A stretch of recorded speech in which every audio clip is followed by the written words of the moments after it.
बीस 25 30 बात जो है आप लोग जो शेयर करता हूँ, उसमें से आप लोग 5 बात जो है दूसरे को बता सकते हैं, वो मेरे लिए बहुत मायने रखता है। कोई यहाँ पे आ सकते हैं, कोई यहाँ पे नहीं आ सकते हैं। कभी भी किसी के आदमी को कभी भी उसकी पैसों को देख के जजेस मत करना। मैं बहुत अफसोस होता है कि मैं 4 साल हो गया, सर आप तो आर्मी वाले हैं, आप रिटायर्ड हो चुका है, आपके पास तो पैसा बहुत होगा। हमेशा पैसों से तोलता है, ये नहीं पूछते कि सर आर्मी में क्या किया बोलते। पैसा आएगा चला जाएगा, अगर जवान चला गया वो जिंदगी भर के लिए वापस नहीं आएगा। उस चीज को समझिए, कल वो हमारी घरों से होगा, हमारा बेटा हो सकता है, हमारा भाई हो सकता है, हमारे रिश्तेदार हो सकते हैं। उसको भी हम अगर सम्मान नहीं करेगा तो कौन करेगा सम्मान? हमारे पीछे आप लोग हैं, हजारों करोड़ों लोग हैं जो हमें इतना सपोर्ट करता है। उसकी वजह से हम भारत माता के साथ वार में शुरू करता है और भारत माता के साथ शहीद होकर वापस आता है। तो इसीलिए उस चीज को समझिए। अभी आप लोगों ने सिर्फ कारगिल वार सुना, अब आप लोग सुन लेना गलवान वार, जो अभी वार हुआ था 2020 की बात कर रहा हूं। मैं खुद उस वार का हिस्सा हूं। मेरे आंखों के सामने मेरे 20 जवान को शहीद होकर देख के आया हूं। शहीद ऐसे नहीं किया गोली मार के, सभी जवानों को चाकू से काट काट के शहीद किया था। उस इलाके के अंदर 1962 में वार हुआ था चाइनीज के साथ, 62 में, जिस दौरान हमारे इस वार को लीड कर रहा था मेजर शैतान सिंह। मेजर शैतान सिंह के साथ 120 जवान थे। वहां पे रिजांगला को कैप्चर करने के लिए हमें टास्क दिया था। वहां पे 1-2 पोस्टों को कैप्चर करते करते कम से कम हमारे जवान शहीद हो रहे थे। जब रिजांगला पूरा कैप्चर होने के बाद हमारे पूरे जवान वहां पे शहीद हो गया, साथ मेजर शैतान सिंह भी वहां पे शहीद हुए थे। उन शहीदों को याद करने के लिए, उनको हमेशा सम्मान करने के लिए उधर ही रिजांगला वॉर मेमोरियल बना हुआ है। आप लोग वहां पे जाके सैल्यूट करके आइए। तब से लेके अभी तक वहां पे सीज फायर है। दोनों मुल्क वेपन का इस्तेमाल नहीं करेंगे बोल के नहीं करते हैं। वॉर तो रुक गया किस्मत से, बट बदकिस्मती से हमारे पास 30% का जमीन आया और चाइनीज के पास 70% का जमीन है। वहां पे हमारा LAC बॉर्डर लगते हैं, जिसको हम लाइन ऑफ एक्चुअल कंट्रोल, कल आप लोग नुब्रा जाते समय LOC होगा, जिसको हम line of control. Line of control और लाइन ऑफ एक्चुअल कंट्रोल में क्या फर्क है? लाइन ऑफ कंट्रोल जो है सीमा जो है पहाड़ी में है, जो आप लोग लास्ट विलेज में जाता है, जिसका नाम है थांग। क्या है? थांग इज अवर लास्ट विलेज। वहां से अंदर जाने का रास्ता नहीं है, अंदर घुसने भी नहीं, फिर बोलेगा पाकिस्तान आ रहा है। वहां पे थांग इज अवर लास्ट विलेज। कल आप लोग जा रहा है पेंगोंग में, पेंगोंग जाते समय आप लोग को LAC होगा। LAC का मतलब line of actual control, no man's land के ऊपर आमने सामने। आप लोग चाइनीज आर्मी है, मैं यहाँ पे इंडियन आर्मी हूँ। बीच में दीवार लगा हुआ है, दीवार के ऊपर फेंसिंग लगा हुआ, ठीक है। आप लोगों ने हमेशा न्यूज में सुना होगा, अगर न्यूज लद्दाख का न्यूज सुनता है तो लद्दाख के अंदर हमेशा चाइनीज के साथ हाथापाई होता है बोल के, अभी भी होता है, हर हमेशा होता है, क्योंकि वहां पे वेपन का इस्तेमाल नहीं होता है।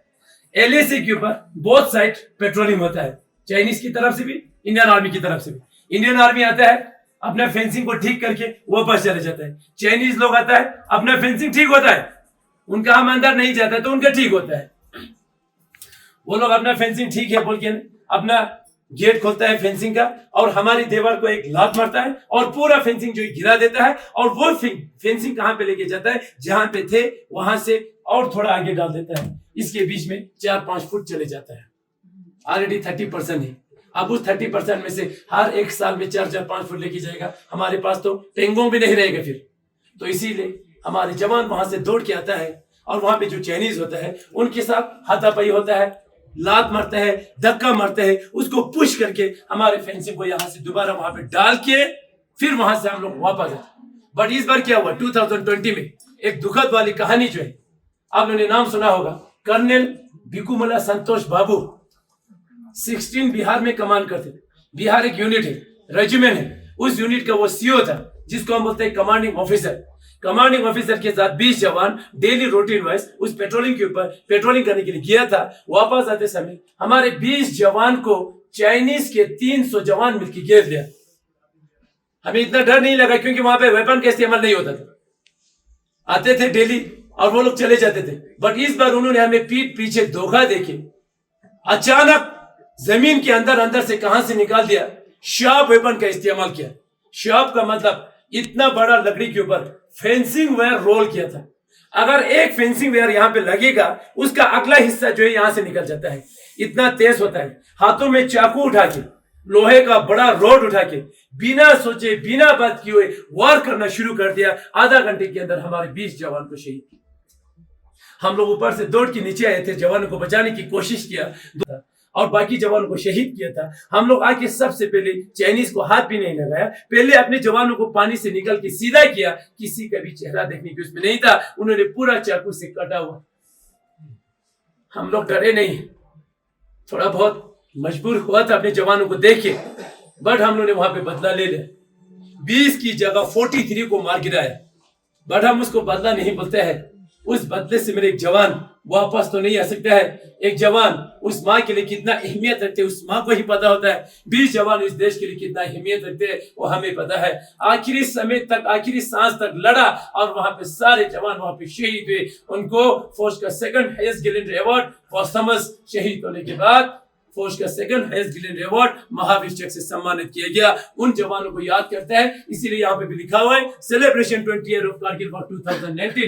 सेलिब्रेशन का मतलब नाच गाना पार्टी का सेलिब्रेशन नहीं हुआ था। हम लोगों ने कारगिल वॉर जीत लिया बोल के जश्न नहीं मनाया। कारगिल के अंदर 3 ऑपरेशन हुआ था, ऑपरेशन सफेद सागर, ऑपरेशन तलवार, ऑपरेशन विजय। जब तीनों सेना मिल के ऑपरेशन किया तभी हमारे 134 किलोमीटर की जमीन वापस आया। बदकिस्मती से 3 महीने के अंदर 527 जवान इस देश के लिए शहीद हुए थे। उन शहीदों को हर हिंदुस्तान के अंदर जितना भी आर्मी है पूरा मिलकर उनको सम्मान किया था। उनकी आत्मा को शांति मिले प्रे किया, उनको विक्ट्री फिल्म जलाया जिसको हम बोलते हैं मशाल। क्या बोलते हैं? मशाल। जो आपके शीशे के अंदर रखा हुआ है, शो के इसके अंदर आप लोग देख लीजिए। एक मशाल आप लोगों को दिखाने के लिए रखा हुआ है, मेमोरी के लिए।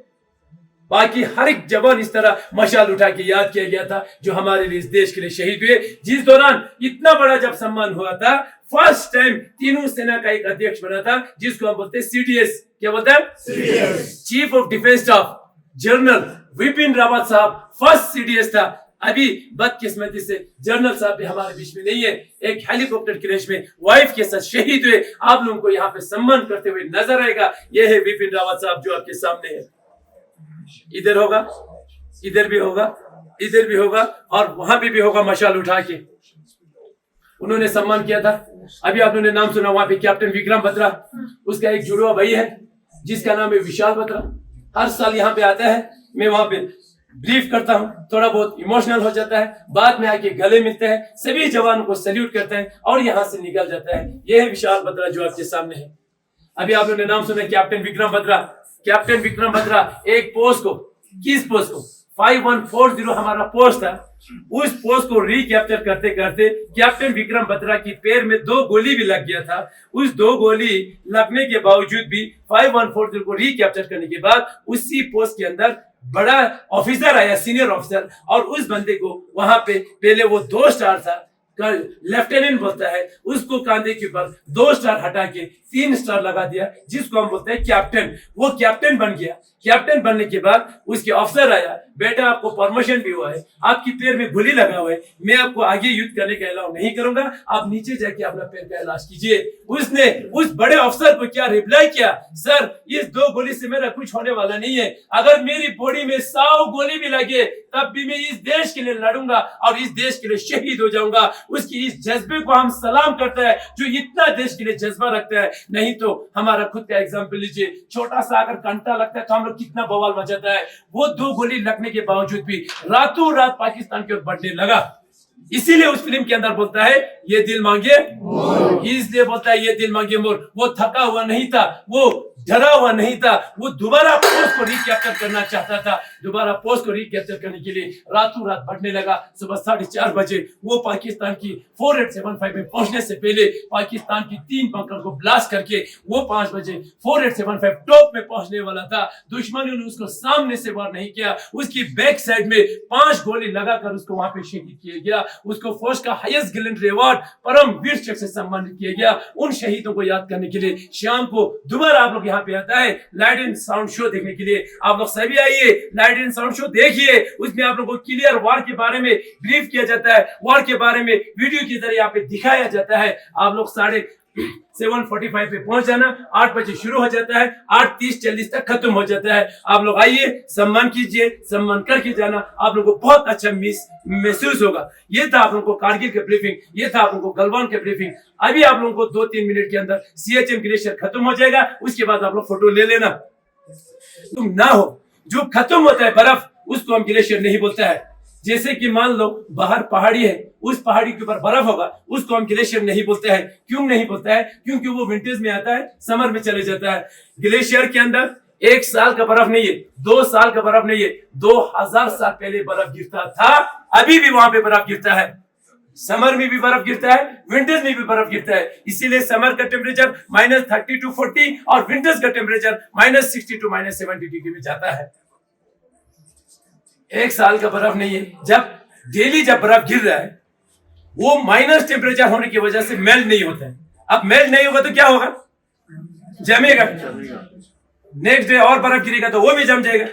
इस तरह बर्फ 2 साल का बढ़ गया, पहाड़ी बना, 15,000 फीट हाइट के ऊपर पहुंच गया, 20,000 फीट हाइट के ऊपर पहुंच गया, 25,000 फीट हाइट के ऊपर पहुंच गया। स्लोप में है, नीचे से थोड़ा बहुत पानी बहते रहता है। जो पूरा लद्दाख के अंदर पानी चल रहा है, जो कभी खत्म ना हो, उसको हम बोलते हैं glaciers. And now where is glaciers? उसी नुब्रा तुर्तुक में है, जो आप लोग तुर्तुक इलाके में विजिट करने के लिए जाता है। उसके अपोजिट साइड में पहाड़ी के अंदर हमारा 3 प्रकार का ग्लेशियर है।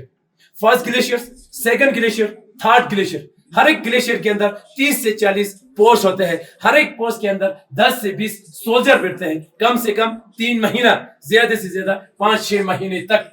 ग्लेशियर जाते समय इस तरह ग्रुप में नहीं जाएगा, हाथ पकड़ के नहीं जाएगा। हाथ पकड़ के क्यों नहीं जाएगा? अगर हाथ पकड़ के बातचीत करके गया, अगर उसके बीच में से एक भी जवान किसी खड्डे में चला गया, वो तो चला गया, सबको लेके चला जाएगा। इसीलिए सभी जवानों को सिंगल लाइन में रखता है, सभी जवानों को रोप के साथ कनेक्ट करके रखता है। सभी जवानों के बीच में डिस्टेंस होगा कम से कम 7 मीटर। जाते समय, जाने से पहले 42 डेज का एक्लेमेशन किया जाता है, 21 डेज का सीएचएन बेस कैंप में ट्रेनिंग दिया जाता है, 7 डेज का मेडिकल चेकअप होता है। फाइनल होने के बाद, इतना सारा कुछ करने के बाद, एक जवान ग्लेशियर जाने के लिए तैयार हो गया। अब जाते समय क्या दिक्कतें आता है रास्ते में, आप लोग सुन लेना। ग्लेशियर जाते समय नीचे नहीं जाता है, हमेशा पहाड़ी के ऊपर चढ़ता है। ऊपर जाते समय 2 चीज ध्यान में रख के ऊपर चढ़ेगा कि उस 2 चीज को ध्यान में रखना है। अगर वो 2 चीज ध्यान में नहीं रखेगा, वहां पे डेथ जो है बिल्कुल श्योर हो जाता है। हम लोग नीचे से ऊपर जाते समय बदकिस्मती से उस पहाड़ी के ऊपर से इतना बड़ा बर्फ का हिस्सा टूट जाता है। 20 में से 10 जवान को कहां लेके कहां दबा देगा पता भी नहीं चलेगा। उस चीज का नाम है एवलांच। क्या है? एवलांच। और एक चीज आप लोगों ने सुना होगा, ग्लेशियर जाते समय रास्ता जो है बर्फ का होता है, आइस का होता है। टेम्परेचर -डिग्री होने के कारण उन रास्तों में दरारें हुआ होता है। और वो दरारें कितने नीचे जाता है? 30 फीट, 40 फीट, 50 फीट नीचे जाता है। ऊपर क्या होगा? फ्रेश स्नो होगा। उस स्नो की वजह से दिखाई नहीं देता है। अगर उसके अंदर चला गया, वापस आना पॉसिबल नहीं है। उस चीज का नाम है क्रेवासिस। क्या है? क्रेवास जो है 2 प्रकार का होता है। एक क्रेवास होगा जिगजैग में और एक क्रेवास होता है स्ट्रेट में। अगर जिगजैग में चला गया कभी जिंदगी में नहीं मिलेगा। अगर स्ट्रेट में चला गया, वो स्ट्रेट भी नीचे तक नहीं होता है। ऊपर से आप लोग को इतना बड़ा खड्डा नजर आएगा, नीचे जाने के बाद ये थोड़ा दोनों आपस में फिर मिल जाता है। उसके बीच में अगर हमारे जवान फंस गया तो वहां पे किससे लटक जाता है? इस तरह लटक जाता है। ना वो ऊपर जा सकता है, ना वो नीचे जा सकता है। उस दीवार के बीच में फंस जाता है। फंसने के बाद यहाँ से भी चिपक जाता है, पीछे से भी चिपक जाता है। अगर वहां पे वो डेथ हो गया तो लाने में सबसे दिक्कतें हो जाता है। अगर वो वहां पे जिंदा मिला, थोड़ा बहुत आसान हो जाता है। हम खुद नहीं जा सकते अंदर लेने के लिए, हम खुद फंस जाएगा। इसीलिए किसी हुक के जरिए या किसी रोप के जरिए उसको खींचने की कोशिश करता है। वो चिपका होने की वजह से उसका पूरा कपड़ा फट जाता है। अगर कपड़ा फट गया उसका शरीर रह जाता है। अब उस शरीर को भी खींचेगा, उसका पूरा छिलका निकल जाता है। ये सियाचिन ग्लेशियर जो हम डेली पढ़ते हैं, एक्चुअल में ग्राउंड रियलिटी ये है। हमारे भाई, आप लोग का भाई, मेरे साथी देश की सुरक्षा के लिए 24 घंटा वहां पे तैनात है और हमेशा तैनात रहेगा, बिकॉज नेशन इज ऑलवेज। उस ग्लेशियर के अंदर बीमारी बहुत होता है। ध्यान से सुन लेना, बीमारी याद रखना। मैंने जो देखा वहां पे बीमारी फ्रोस्ट बाइट। अगर किसी जवान की पैरों की उंगली पर अगर फ्रोस्ट बाइट हो गया, बाद में ज्यादा फैलने के कारण दोनों को काट दिया जाता है। वहां पे मेमोरी जो है कंप्लीट लॉस हो जाता है। वहां पे चेस्ट पेन होता है। चेस्ट पेन होते होते नीचे उतरते उतरते बहुत टाइम लग जाता है। हार्ट अटैक के कारण वहां पे ही डेथ हो जाता है। वहां पे मैंने जो देखा एक बीमारी और हेपो जैसा बीमारी देखा, HAPO HAPO, high altitude pulmonary oedema, lungs में पानी भर जाता है। एक होता है HACO, high altitude cerebral oedema, brain में पानी भर जाता है। इस हालात से गुजरते गुजरते ग्लेशियर जाते समय एक सिंगल सोल्जर का वेट जो होता है 40 kg वेट कांधे के ऊपर उठा के 40 दिन पैदल चलना पड़ता था। पहले नीचे से यही चेहरा लेके जाता था, ऊपर पहुंचते पहुंचते पूरा छिलका करूंगा, क्योंकि मैं उस ग्लेशियर के अंदर अपने 22 साल की सर्विस में एक बार नहीं, 2 बार नहीं, 3 बार ग्लेशियर काट के आ चुका हूं। तो इसीलिए आप लोगों को थोड़ा बहुत मैं अपने हिसाब से ग्लेशियर के बारे में बता दूंगा। कारगिल एंड सियाचिन गैलरी में मैं आप सभी को हार्दिक स्वागत करता हूं। मेरे पीछे इस कॉर्नर से लेकर लास्ट कॉर्नर तक जितना भी वॉल के जरिए आप लोगों को फोटोग्राफ देख रहे हैं, कारगिल वॉर के बारे में हर एक चीज लिखा हुआ है। आप लोग फोटो ले सकते हैं, वीडियो बना सकते हैं। मेरे बाएं उस शो केस के अंदर जितना भी वेपन्स पड़ा हुआ है, वे सारा वेपन्स हमारा नहीं है, पूरा वेपन पाकिस्तान का है। कारगिल युद्ध के दौरान पाकिस्तान से कैप्चर हुआ वेपन से बाद में आप लोग फोटो ले सकते हैं। मेरे सामने आप लोग पीछे, आप लोग पीछे देखिए, चारों तरफ नीचे से लेके ऊपर तक पहाड़ी पहाड़ी नजर आएगा, बर्फ ही बर्फ नजर आएगा। आप लोग देख सकते हैं कैसे हेलीकॉप्टर की तरह वहां पे ड्रॉपिंग किया जाता है, कैसे वहां पे इवैक्यूएशन किया जाता है। उसके बाद के ऊपर इसको बोलते हैं इंडियन आर्मी में टेरियन मॉड्यूल या सेन मॉड्यूल। इंडियन आर्मी तब बनाता है जब किसी ऑपरेशन को लॉन्च किया जाता है या उसके बाद किसी को डीप ब्रीफिंग देने जा रहा हूं, जो कि मैं अभी आप लोगों को यहाँ पे डीप ब्रीफिंग देने जा रहा हूँ। कारगिल वॉर शुरू करने से पहले आप लोगों में से एक सर बोलेंगे भारत माता की, बाकी सब बोलेंगे जय। आप लोग तैयार है? शुरू कीजिए भारत माता को जोर से। भारत माता की जय।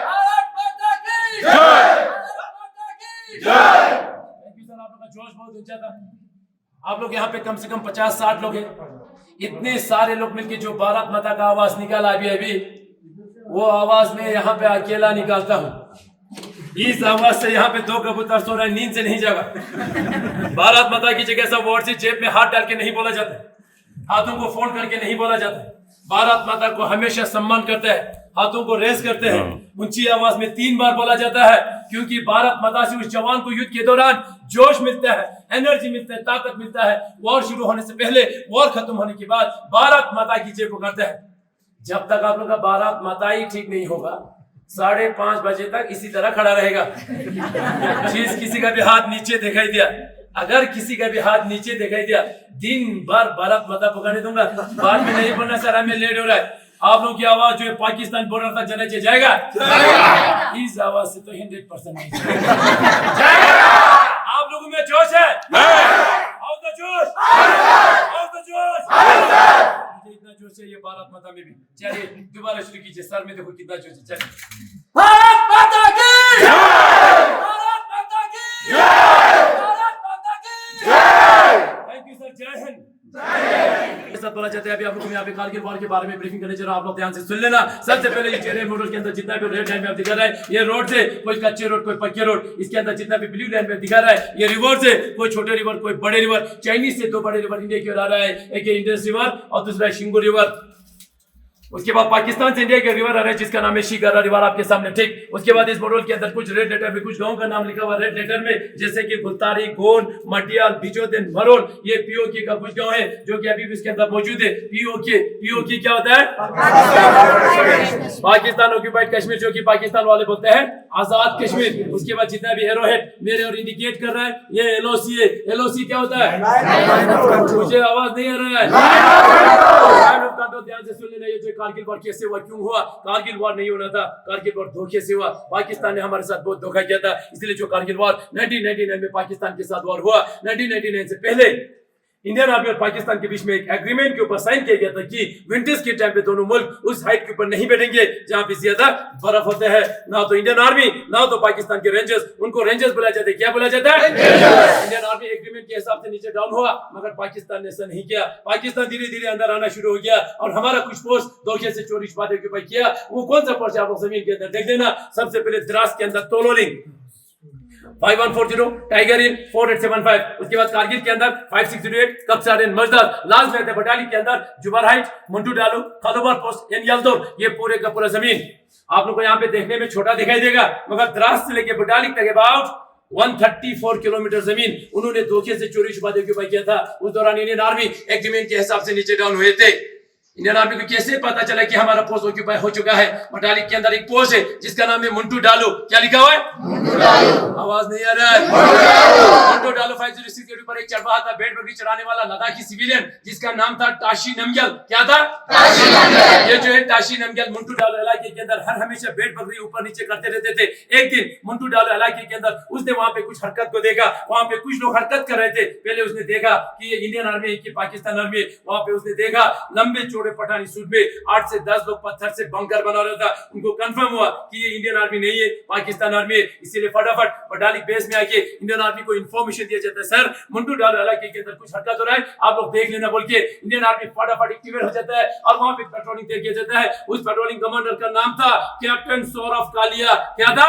कैप्टन सौरभ कालिया के साथ 5-6 जवान इंडियन आर्मी द्वारा सबसे पहले यहां से पेट्रोलिंग के लिए भेजा गया। भेजा तो जाता है 5-6 जवान, वहां से एक भी जवान वापस नहीं आया। पूरे का पूरा जवान वहां पे शहीद हो गया। इसीलिए फटाफट इंडियन एयरफोर्स द्वारा वहां पे ऑपरेशन लॉन्च किया जाता है। उस ऑपरेशन का नाम था ऑपरेशन सफेद सागर। ऑपरेशन सफेद सागर इसलिए नाम दिया गया क्योंकि ज्यादा हाइट होने की वजह से इंडियन आर्मी और इंडियन एयरफोर्स दोनों मिलकर उस ऑपरेशन को सक्सेसफुल बनाया।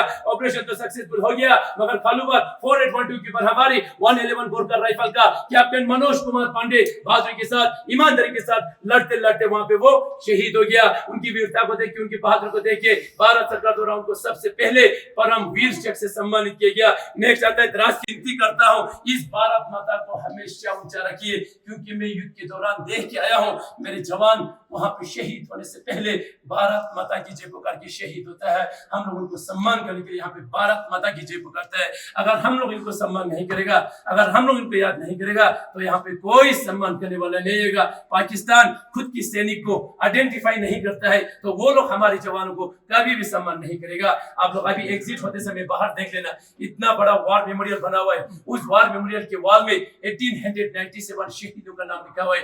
डेली उनकी आत्मा को शांति मिले प्रे करता है, वेपन के साथ उनको सलामी दिया जाता है। अभी भी वहां पे रीच चढ़ा के रखा हुआ है, अभी भी वहां पे दिया जला के रखा हुआ है, वहां पे सभी जाके उनको प्रे करता है। यहाँ पे हम लोग भारत माता के साथ उनको सलाम करता है। जिन लोगों की वजह से आज हम लोग चैन की नींद सो पा रहा है, जिन लोगों की वजह से आज हम लोग हर एक जगह में जा सकता है, अगर हम लोग उनको सम्मान नहीं करेगा तो आप लोग सुन लेना कैप्टन सौरभ कालिया के साथ जो 5-6 जवान इंडियन आर्मी द्वारा सबसे पहले पेट्रोलिंग के लिए भेजा गया था, भेजा तो गया था एक जवान, 6 जवान, एक भी जवान वापस नहीं आया। कहां गया वो 5-6 जवान?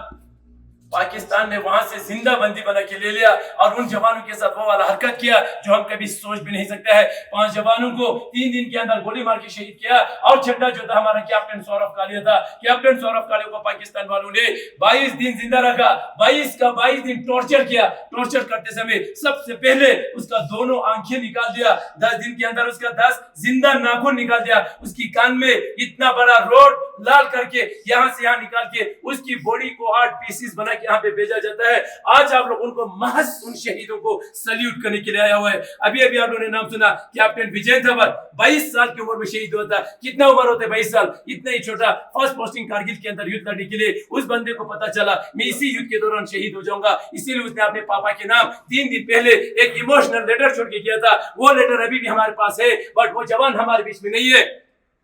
एक जवान शहीद होने से पहले क्या लिख के आप लोग अच्छे से सम्मान के साथ सुन लेना।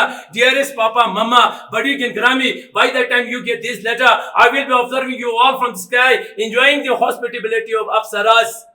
I have no regrets. In fact, even if I become a human again, I will join the army and fight for my nation.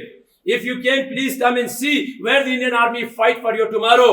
As far as this unit is concerned, the new job should be told about this sacrifice. I hope my photo will be kept in the Alpha Company मंदिर with Karni माता के साथ उसका photo लगाने के लिए बता रहा है. Whatever organ can be should be taken then. उसका जितना भी organ जो था उसने पहले ही पूरा donate कर दिया. Contribute some money to orphanage and keep on giving 50 rupees to Oksana per month and meet Yogi Baba. Papa, you should feel proud. Mama, so should you meet. उनकी गर्लफ्रेंड थी, उससे वो बहुत प्यार करते थे. I love her बल्कि उस लेटर के अंदर लिखा हुआ है, उसका नाम वहां से हटाया गया है. मम्मी को बता रहा है अब आखिरी बार जाके उनसे जरूर मिलना हो. लास्ट में उसने एक अच्छा सेंटेंस लिखा हुआ है, forgive me for everything wrong I did.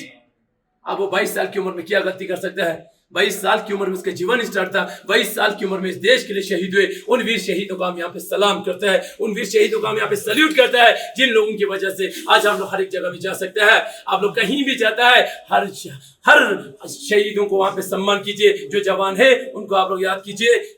कहीं भी जाता है भारत माता को फख्र के साथ बोलिए. हम कतई ये नहीं बोलते कि वो मुंबई से शहीद हुआ, दिल्ली से शहीद हुआ. हमेशा एक ही वर्ड यूज करता है कि मेरा अपना भाई जो है इस युद्ध के दौरान शहीद हुआ. क्यों बोलते हैं मेरा अपना भाई का नाम? क्योंकि युद्ध के दौरान मेरा अपना पापा मेरे साथ में नहीं होगा, मेरा अपना सगा भाई भी मेरे साथ नहीं होगा. अगर मेरे साथ कोई होता है तो यही लोग होते मुझे कांधा देने के लिए. तो इस चीज को कभी भी इग्नोर नहीं करना. कहीं भी जाता है फख्र के साथ बोलिए, सीना तान के बोलिए कि भारत माता की जय, भारत माता की जय, भारत माता की जय. ये जो तोलोलिंग मेन था हमारे लिए बहुत ही जरूरी था. क्यों जरूरी था हमारे लिए तोलोलिंग? क्योंकि श्रीनगर से आते समय ये जो रेड लाइन आ रहा है द्रास होते हुए कारगिल, कारगिल से होते हुए लेह लद्दाख तक, ये हमारा NH1 है, नेशनल तोलोलिंग के नीचे से आ रहा है. इसीलिए ये पाकिस्तान की निगरानी में था. अगर आज हम सबसे पहले तोलोलिंग को रिकैप्चर नहीं करते तो आज यहाँ पे कौन होते?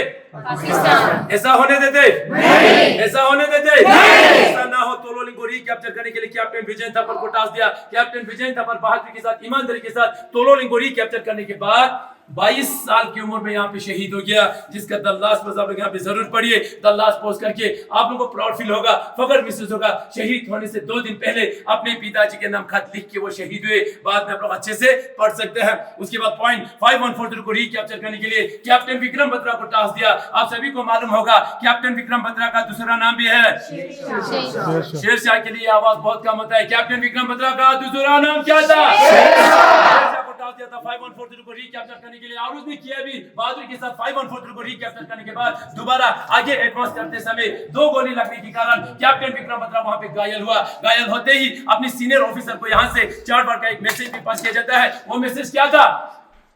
ये दिल मांगे मोर. क्या था?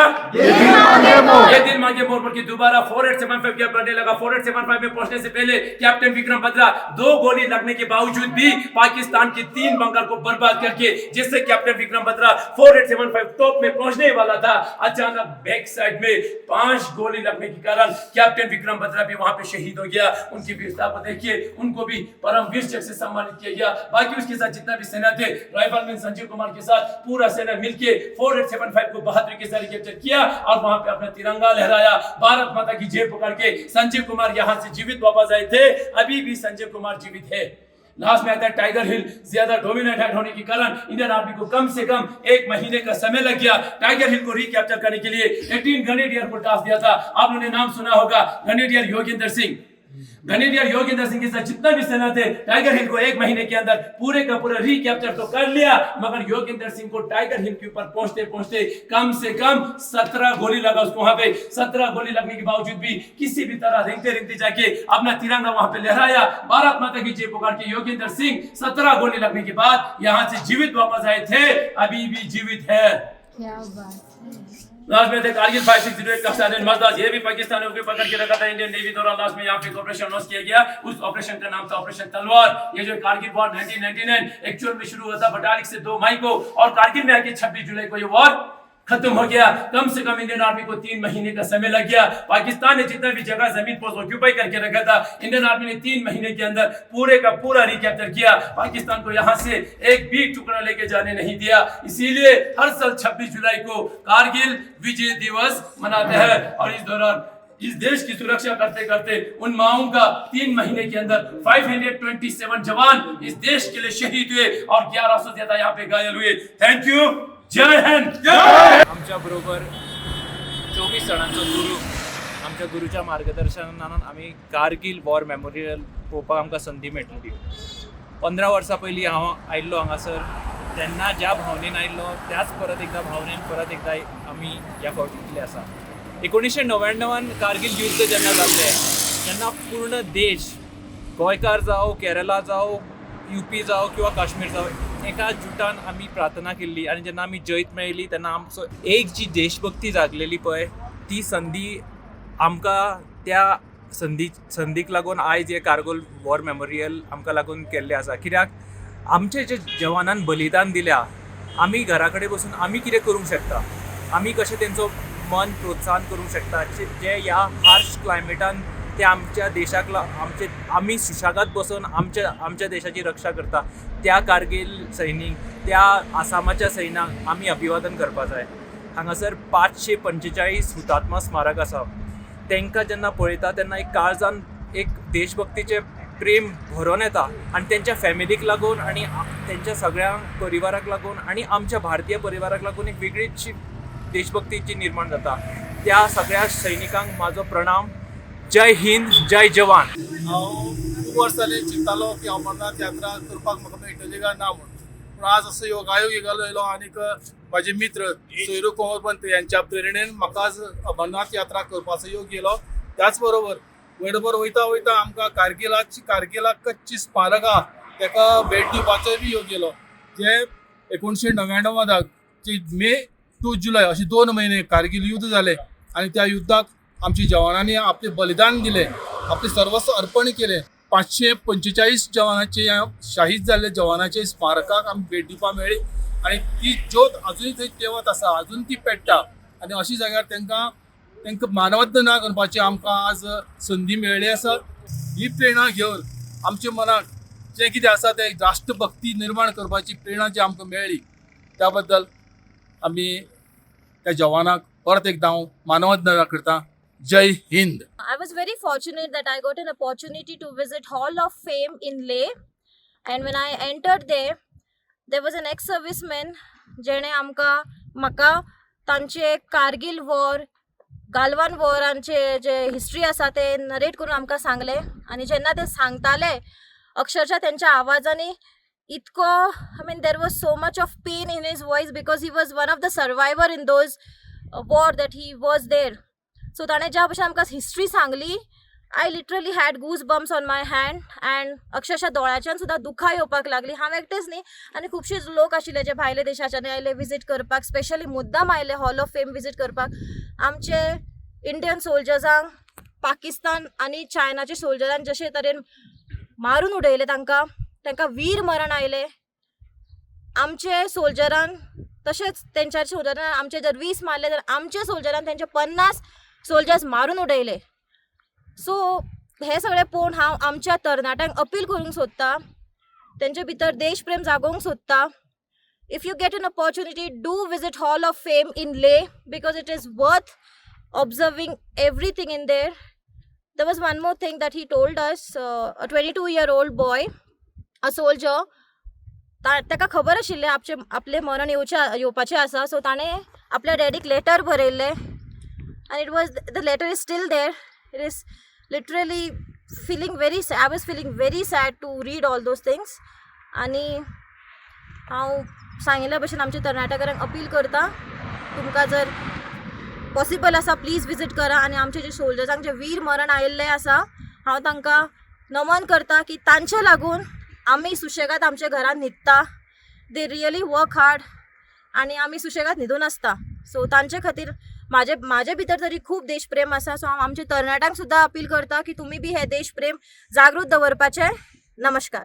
अमरनाथ यात्रे खातीर गोंयचे एक 25 जाणांचे पथक पयले इतल्याच खातीर आयले की लेह लडाख, काश्मीर, श्रीनगर ह्या सारक्या जाग्यांनी वचप, आपल्या देशाच्या स्वातंत्र्य हे अबाधित दवरपा खातीर जे सोल्जर, जे मिलिटरी मॅन ज्या आमच्या लोकां खातीर ह्या पहाडीचेर शत्रूच्या पासून आमचे संरक्षण करतात, तांकां वचून नमन करप. कारगिलच्या युद्धात 545 पेक्षा जास्त सैनिकांनी आपले हुतात्मे पत्करले, आपले बलिदान या देशा खातीर दिले. ह्या बलिदान दिवपी ह्या कारगिलच्या जाग्यार कशी परिस्थिती आसतली. कारगिल म्हणजे प्रत्यक्षान कितें. ज्या चायनान आपल्या भारताचेर आक्रमण केलें, त्या चायनान जे आमचे कितलेशे सोल्जरांक त्या वेळार वीर मरण आयलें, तांणी संघर्श केलो. तो संघर्श कसो कितें आसलो हे प्रत्यक्ष पळोवपा खातीर गोंयचो तरणाटो, गोंयचो जाणटो, गोंयचो अशे 25 लोकांचे पथक, तातूंत महिलांचोय समावेश जातलो. प्रत्यक्ष कारगिलच्या उंच पहाडीचेर सैनिकांच्या त्या जाग्यार वचोन थंय जवळ जवळ 445 सैनिकांच्यो ज्यो हुतात्मा जाल्ल्या सैनिकांच्यो ज्यो तांच्यो स्मृती, तांची ज्योत जी पेटोवन आसली, ते पळयतकीच खंय तरी आमकां मन भरून आयलें. ज्या आवयनी आपल्या व्हड ल्हान भुरग्याक ल्हानाचो व्हड केलो, त्या आवयचो भुरगो ह्या देशा खातीर खंय तरी प्राणपणाक गेल्लो. खंय तरी त्या आवयच्या भुरग्यान ह्या देशप्रेमी राष्ट्रप्रेमी आवयन ज्या भुरग्यांक जल्म दिलो, त्या 545 वीर जवानाच्या आवयक कितें जालें जायत. आयज त्या जाग्यार आमकां पळोवपाक मेळ्ळें की प्रत्यक्ष तांचे फोटो, तांचे हुतात्म्याचे स्मारक थंय ज्योत पेट्टा. थंय वयतरीच प्रत्येक मनशाचें काळीज खंय तरी हालता. दिसता की हे सैनीक आमच्या देशाच्या रक्षणा खातीर हिमालयाच्या उंच टेकडीचेर, उंच पर्वताचेर वचोन, बर्फाच्या भितर वचोन आमचें संरक्षण करतात. आमचे देशाच्या विरुद्ध काही देश सदांच आमचेर आक्रमण करतात. त्या आक्रमणाक हे आमचे वीर जवान कशे मुकाबला करतात, कसो कितें करतात हें पळोवपाचें आनी प्रत्यक्ष आयकोपाचें सौभाग्य गोंयच्या लोकांक, ह्या पथकाक अमरनाथ यात्रे पयलीं मेळ्ळें. आनी हें आयकतना खंय तरी आमचो स्वाभिमान जागो जालो. गोंयकारांनी त्या जाग्यार वचोन त्या सोल्जरांक, त्या हुतात्मा स्मारकांक वचोन नमन केलें. भारत माता की जय ह्यो घोशणा दिल्यो, वंदे मातरम म्हटलें. खंय तरी आमचेंय खंय तरी राष्ट्रप्रेम तितूंतल्यान जागे जालें. अशा ह्या कारगिलच्या जवानाक, तांच्या स्मृतीक, हुतात्मे जाल्ल्या स्मृतीक खंय तरी देवान तांकां स्वर्गाचें राज दिवं.